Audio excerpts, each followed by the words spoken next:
आज हम क्लास 5 के हिंदी बुक उत्सव का चैप्टर 10 पंच परमेश्वर इसको समझेंगे। तो चलिए शुरू करते हैं। चैप्टर 10 पंच परमेश्वर। यह कहानी प्रेमचंद द्वारा लिखा गया है। यह दो मित्रों की कहानी है, जुम्मन शेख और अलगू चौधरी। जुम्मन शेख और अलगू चौधरी में गाढ़ी मित्रता थी। साझे में खेती होती थी, कुछ लेन देन में भी साझा था। एक को दूसरे पर अटल विश्वास था। जुम्मन जब हज करने गए थे तब अपना घर अलगू को सौंप गए थे और अलगू जब कभी बाहर जाते तो जुम्मन के भरोसे अपना घर छोड़ देते थे। इस मित्रता का जन्म उसी समय हुआ था जब दोनों बालक ही थे और जुम्मन के पिता जुमराती उन्हें शिक्षा प्रदान करते थे। मतलब दो मित्र थे, जुम्मन शेख और अलगू चौधरी। दोनों में पक्की मित्रता थी। दोनों को एक दूसरे पर पक्का विश्वास था, क्योंकि इस विश्वास का पता इसी बात से चलता है कि जब जुम्मन हज करने गए तो उन्होंने अपना घर अलगू चौधरी के भरोसे यहाँ पे छोड़ दिया और अलगू जब कभी बाहर जाते तो अपना घर जुम्मन के भरोसे छोड़ जाते। और यह मित्रता अभी की नहीं थी, जब दोनों बच्चे थे उसी समय इनकी मित्रता की शुरुआत हुई थी, जब जुम्मन के पिता, जिनका नाम जुमराती था, वे ही उन दोनों को शिक्षा देते थे। अब आगे करते हैं। जुम्मन शेख की एक बूढ़ी खाला थी। उनके पास थोड़ी सी जायदाद थी, परंतु उनके निकट संबंधियों में कोई न था। जुम्मन ने लंबे चौड़े वायदे करके वह जायदाद अपने नाम लिखवा ली थी। जुम्मन शेख की एक मौसी थी, बूढ़ी खाला। उनके पास कुछ जमीन जायदाद भी था और उनके निकट संबंधियों में मतलब कोई भी उनका नहीं था। तो जुम्मन ने क्या किया कि लंबा चौड़ा वादा किया कि मैं आपका ख्याल रखूंगा और उनकी सारी जायदाद जो है अपने नाम करवा ली। जब तक दान पत्र की रजिस्ट्री नहीं हुई तब तक खाला की खूब खातिरदारी हुई। स्वादिष्ट पदार्थ खिलाए गए। रजिस्ट्री की मुहर लगते ही इस खातिरदारी पर भी मुहर लग गई। मतलब जब तक वह जो था उसका जमीन जायदाद इनके नाम नहीं हुआ था तब तक तो इन्होंने खाला की खूब खातिरदारी की और खूब अच्छे अच्छे पकवान बना के खिलाए। लेकिन जब रजिस्ट्री हो गई तो उनकी खातिरदारी भी बंद हो गई। जुम्मन की पत्नी करीमन रोटियां देने के साथ कड़वी बातें भी सुनाने लगी। जुम्मन शेख भी निष्ठुर हो गए। कुछ दिन खाला ने सब सुना और सहा, पर जब न सहा गया तब जुम्मन से शिकायत की। जुम्मन ने गृह स्वामिनी के प्रबंध में दखल देना उचित न समझा।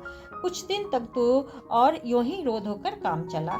मतलब जब करीमन थी उनकी पत्नी का नाम, जुम्मन की पत्नी का नाम करीमन थी, वो खाला को रोटियां देती थी और उसके साथ साथ उन्हें कड़वी बातें भी सुनाती थी। और जुम्मन शेख भी जो थे वह क्या हो गए थे, बहुत कठोर हो गए थे। वह भी खाला की परवाह नहीं करते थे और खाला ने कुछ दिन यह सब सहा, लेकिन जब उनसे नहीं रहा गया तो उन्होंने जुम्मन से उनकी पत्नी की शिकायत की। जुम्मन ने अपनी गृहस्वामिनी मतलब पत्नी, गृहस्वामिनी का मतलब होता है पत्नी, घर की मालकिन, उसके प्रबंध में दखल देना उचित नहीं समझा।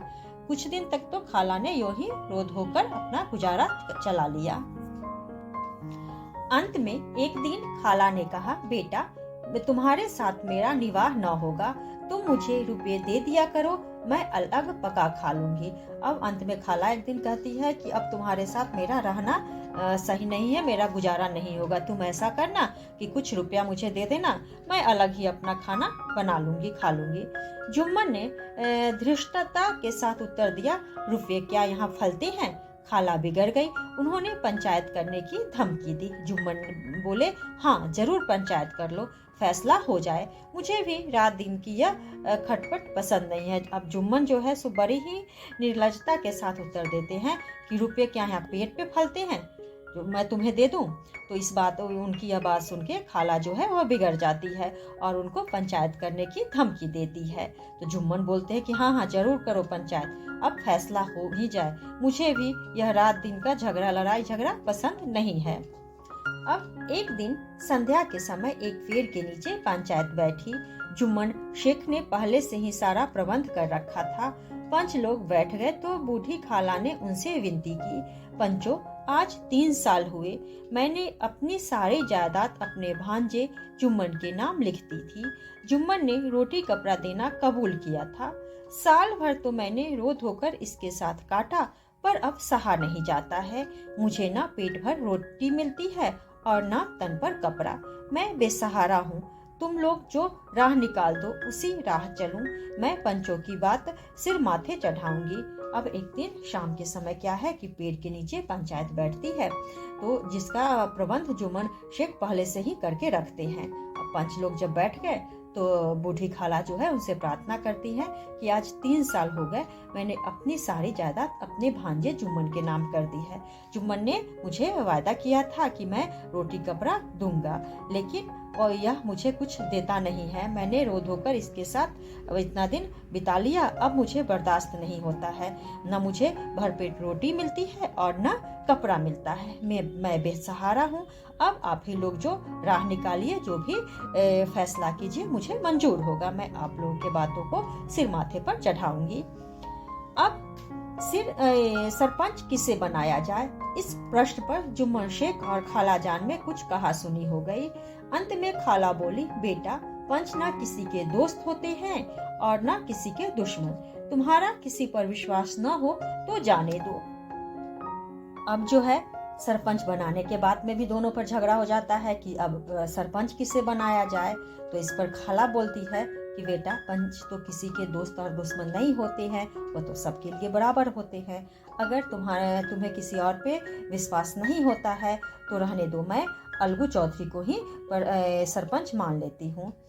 तुम्हारा किसी पर विश्वास ना हो तो जाने दो, अलगू चौधरी को तो मानते हो, लो मैं उन्हीं को सरपंच मानती हूँ। खाला यह बोलती है कि चलो मैं अलगू चौधरी को ही सरपंच मानती हूँ। अब क्या हुआ, जुम्मन शेख आनंद से फूल उठे, परंतु मन के भावों को छिपाकर बोले, चलो अलगू चौधरी ही सही। अब जुम्मन शेख खुश हो गए कि चलो अलगू तो मेरा दोस्त ही है, मेरे विरोध में थोड़े फैसला देगा। तो वह खुश हो गए, लेकिन अपने मन के भावों को छिपाकर बोले, चलो ठीक है, जब तुम कहती हो तो अलगू चौधरी ही सही। अलगू चौधरी सरपंच हुए। उन्होंने कहा, जुम्मन शेख, हम तुम पुराने दोस्त हैं, मगर इस समय तुम और बूढ़ी खाला दोनों हमारी निगाह में बराबर हो। जब जुम्मन शेख अलगू चौधरी सरपंच हो जाते हैं तो जुम्मन से कहते हैं कि हम और तुम पुराने दोस्त हैं, मगर इस समय जो है तुम और तुम्हारी खाला दोनों हमारी निगाह में, हमारी नजर में बराबर हैं। जुम्मन ने कहा, खुदा गवाह है, आज तक मैंने खाला जान को कोई तकलीफ नहीं दी है।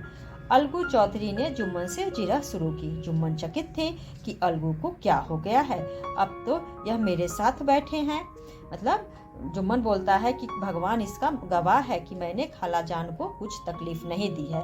तो अलगू चौधरी जो है सो उनसे जिरह करने लगते हैं। तो जुम्मन जो है सो यह देख के चकित हो जाते हैं कि अलगू को क्या हो गया है, अभी तक तो यह मेरा दोस्त था, मेरे साथ बैठता था। अब इतने प्रश्न मुझसे क्यों पूछते हैं? जुम्मन यह सब सोच ही रहे थे कि अलगू ने फैसला सुनाया। जुम्मन शेख पंचों ने इस मामले पर विचार किया। उन्हें यह उचित मालूम होता है कि खाला जान को माहवार खर्च दिया जाए, बस यही हमारा फैसला है। अगर खर्चा देना मंजूर न हो तो रजिस्ट्री रद्द समझी जाए। मतलब अब वह सोच ही रहे थे कि यह मुझसे इतना प्रश्न क्यों कर रहा है। इतने में अलगू चौधरी अपना फैसला सुनाते हैं कि जुम्मन शेख पंच जो है सो यह फैसला किया है, यह विचार किया है पंचों ने कि खाला जान जो है उनको हर महीने का खर्च दिया जाए, यही हमारा फैसला है।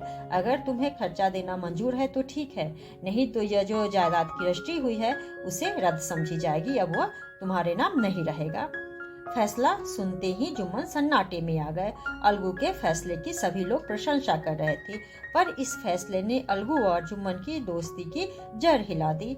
जुम्मन को यह फैसला आठों पहर खटकने लगा। मतलब फैसला जब अलगू चौधरी करते हैं तो जुम्मन तो सन्नाटे में आ गए कि यह कैसे, अलगू ऐसा फैसला कैसे कर सकता है। वहीं सब लोग उनके फैसले की प्रशंसा तारीफ कर रहे थे। लेकिन यह फैसला तो होता है, इसके बाद अलगू और जुम्मन की दोस्ती में दरार आ जाती है। उन दोनों की दोस्ती पहले जैसी नहीं रहती है। वह इस ताक में था कि किसी तरह अलगू से बदला लेने का अवसर मिले। अब जुम्मन शेख जो है हमेशा यह सोचते रहते थे कि कभी ऐसा मौका हो कि मैं अलगू से अपना बदला लूं। ऐसा अवसर जल्द ही जुम्मन के हाथ आया। अलगू चौधरी बटेसर से बैलों की एक बहुत अच्छी जोड़ी मोल लाए थे।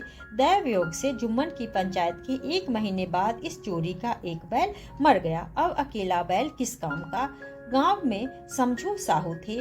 उन्होंने 1 महीने में दाम चुकाने का वादा करके अलगू चौधरी से बैल खरीद लिया। मतलब ऐसा जुम्मन के हाथ ऐसा अवसर जल्दी ही लगने वाला था। अब अलगू चौधरी गांव में ही कोई बटेसर था, उससे बैलों की एक अच्छी जोड़ी ले आए थे खरीद के, और संयोग से जुम्मन के पंचायत के 1 महीने बाद ही इस जोड़ी का एक बैल मर जाता है। अब अकेला जो बैल था वह उससे अलगू चौधरी क्या करते। तो गांव में कोई समझू साहू थी, उन्होंने कहा कि मैं इस बैल को अपने पास ले जाता हूँ और 1 महीने में इसका पैसा मैं तुम्हें, इसका जो भी दाम होगा वह मैं तुम्हें दे दूंगा। यह वादा करके अलगू चौधरी से बैल खरीद लेते हैं। समझू साहू ने नया बैल पाया तो लगे रगेदने, न चारे की फिक्र न पानी की। वह दिन में 3-4 खेपे करने लगे। एक दिन साहू जी ने दूना बोझ लाद दिया। बैल ने जोर लगाया पर वह आधे रास्ते में ही धरती पर गिर पड़ा। ऐसा गिरा कि फिर न उठा। अब जब समझू साहू को नया बैल मिला तो उससे खूब काम लेने लगे, और न ही उसके खाने की कोई फिक्र थी उन्हें और न ही पानी की। दिन में वह 3-3 4-4 बार उसमें सामान लाद के ले जाते और लाते थे। और एक दिन तो ऐसा हुआ कि उन्होंने जितना उसका था कि बोझ लादना है उससे दुगुना बोझ उसके ऊपर लाद दिया। बैल जब जोर लगाता है तो वह आधे रास्ते में ही धरती पर गिर जाता है, और ऐसा गिरता है कि फिर कभी नहीं उठता, वहीं वह मर जाता है। इस घटना को कई महीने बीत गए। अलगू जब बैल का दाम मांगते तब साहू साहूआइन दोनों ही झल्ला उठते, कहते मुर्दा बैल दिया था उस पर दाम मांगने चले हैं।